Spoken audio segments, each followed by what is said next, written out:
Alright lads, welcome back to Kickback Garage. In today's episode, I'm just going to give you a bit of a rundown of what I've done and sort of what I'm going to be filming in future episodes of this channel. And just sort of a Paris Notish sort of video, to tell you the truth. But I'm up to quite a few interesting things. And if you fancy following the channel and finding out what I'm going to be doing in the future, then stick around, grab yourself a brew.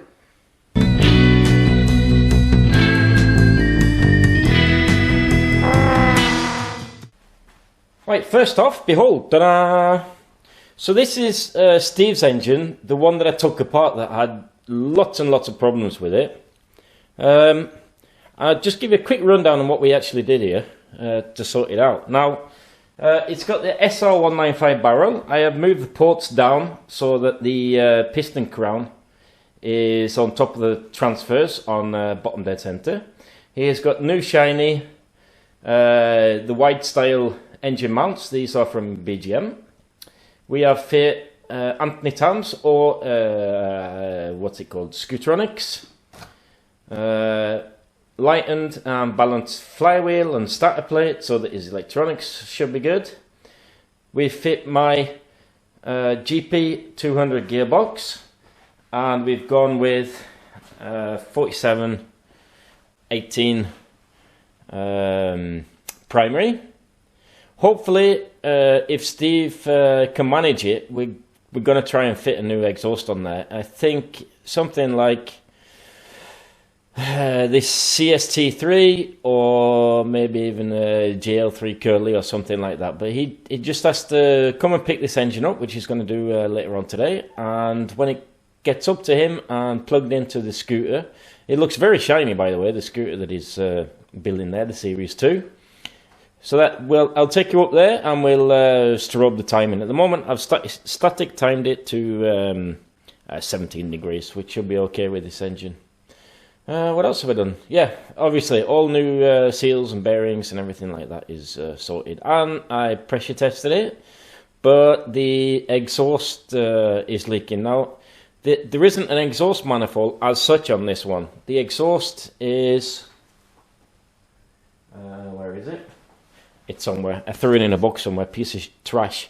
It's a Scooter S, and the front side of the exhaust, the first half of the exhaust, is in one piece, but it was leaking through the welds there, so it shouldn't really use that, or it should get it welded. But it's stainless steel, and yeah, it could be a bit expensive to get that tigged over here in Norway, because we're an oil country. If you go to a machine workshop or something like that, or welder, they charge oil prices, so it's we'll see what happens there.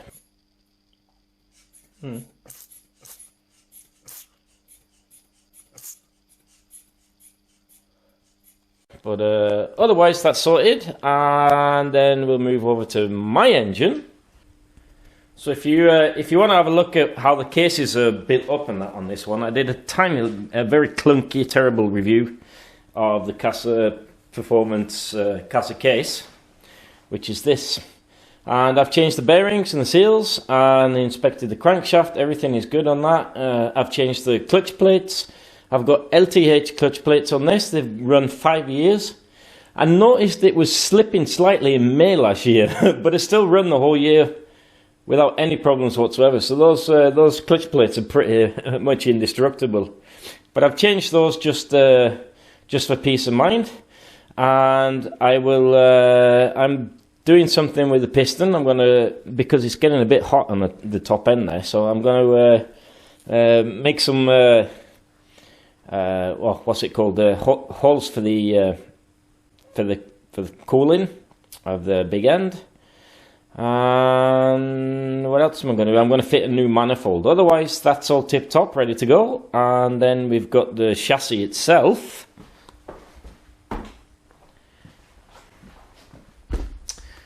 Here she is, my beautiful Tourid. Now, what have I done? Yeah, well, I'm waiting for, strangely enough, I ordered cables and new wiring loom before Christmas, and it still hasn't turned up. But it is on the way, I've been informed, it's been sent. So that should be coming pretty soon, and I really have to get her sorted and off the bench.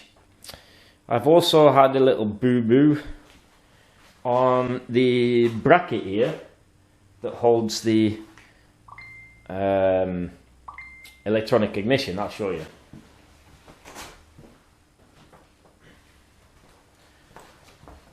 Because I'm fitting the vape system, I converted this Scooter Loopy John bracket, which I bought, oh, wow, what is it? It must be at least 14 years ago.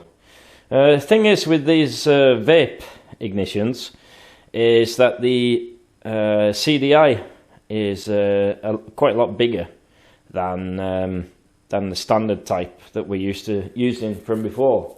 So to be able to make room for it, this sort of slots in there and gets fastened by those two screws there. To make room for it, I just made this hole bigger so I could lower it down a little bit, and I made these little brackets. But the vape system, that is a video that is coming. I'm going to show you how to plug that in, but obviously first I have to get the engine in and cables and wires on here. So hopefully within the next 2 weeks she'll be all plugged in, ready to go, and I'll do a vape setup and wiring video. So that's all good, so that's planned. What else have I done? Yep. Ta-da, is my beautiful BSA B33. I've done a couple of jobs on that. I've plugged all the oil leaks, which is good. The only thing I've got to do at the moment is, as you can see, I've got to rag around the petrol tap, and that is because the petrol tap is leaking, but I bought a new seal for that one.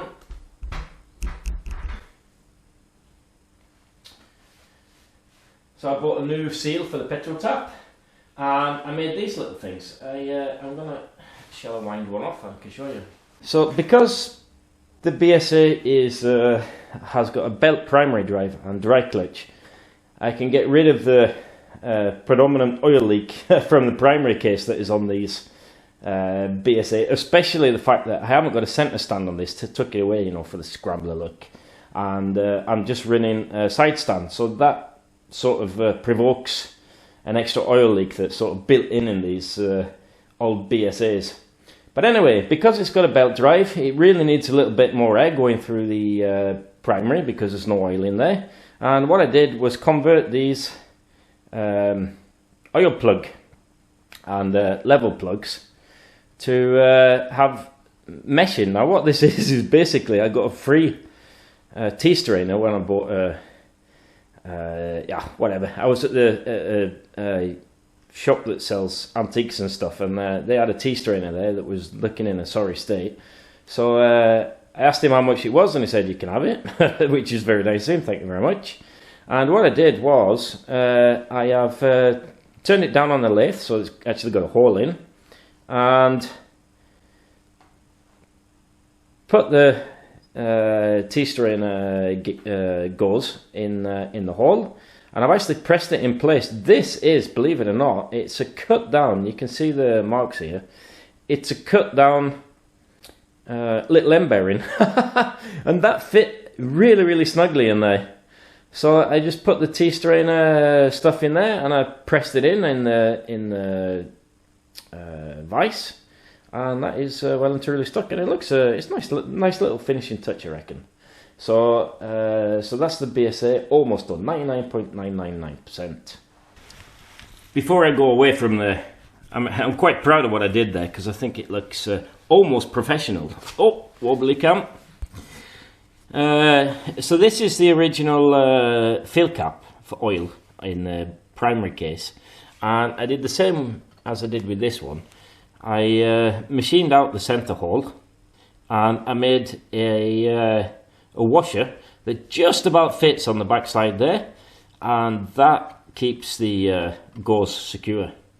But it's had a little bit of bling and a little bit of personality on that thing, but it turned out pretty cool actually, I think, to tell you the truth. I mean, the whole BSA, I really can't wait to get that out on the road and see how it performs. Right, now we get to the interesting bit, which is this. My friend has bought a original Norwegian TV 175 Lambretta that he bought in boxes. And the interesting thing about this is, as I said, it was an original Norwegian registered one. The guy who owns it, he bought it off the first owner, and he wanted to restore it. And in 1982, it was painted, taken to bits and painted, and but it was painted in British racing green. I think it was quite nice actually, the paint, but there was some scuffs and dents and stuff in there because obviously it's been stored for almost 40 years. So what the owner of the TV has decided to do is sent it off to paint, and unbelievably, it's already painted. He's just waiting for the white bits, and I'm really excited to get that in there. So what I thought I'd do, I won't show you how to put the wires and cables and stuff on the Lambretta on my scooter. I thought I'd do that when we start the work on the TV 175 Series 3. So that's really exciting. So that's why I've got a little bit of panic here. I really need to sort out my scooter. So as soon as she's off the stand, I'm going to do a full series of how to build Lambretta TV 175 Series 3. Now the interesting thing there is I have never worked on a standard scooter. We have bought lots of cool engine stuff, and that will be a video in its own, because the guy who's bought it is a good friend of mine, but he's got 10 thumbs, if you get what I mean. He's not really good at the old mechanics. So I want to make that as reliable as possible, and I think it's going to be a good little engine, that is. So I'll show you how the specs on that and stuff like that, and then get it on the bench. So that's what I'm going to be doing in future episodes of the old Kickback Garage here, and then it should be spring, and hopefully, if I'm really lucky, when I've done my scooter, I might be able to have enough money to buy a new camera, and maybe we can have like 2 cameras on the scooters when we're out, me and Shrek. But that's all in the future. So yeah, lots of things to do, and loads more content coming up. So thanks for watching, lads, and thanks for the support. By the way, on the vape side of things, if you're fitting one of those now, because it's going to be a couple of weeks before I start to plug that in, there's some interesting stuff there on another channel. He's called the Steel Weasel. Now I'll put a link under my video here. Go over to him and follow him as well. He's got some really interesting stuff about Lambretta cooling and tuning and stuff like that, and he seems like a nice guy, so we'll endorse him. And he's about at the same stage as I am as it comes to followers and stuff like that. So maybe we can grow our channels together and get Lambretta out to the world. Right, okay, I'll enjoy my brew, I'll get cracking, and I'll see you in the next video, lads. Ta-ra!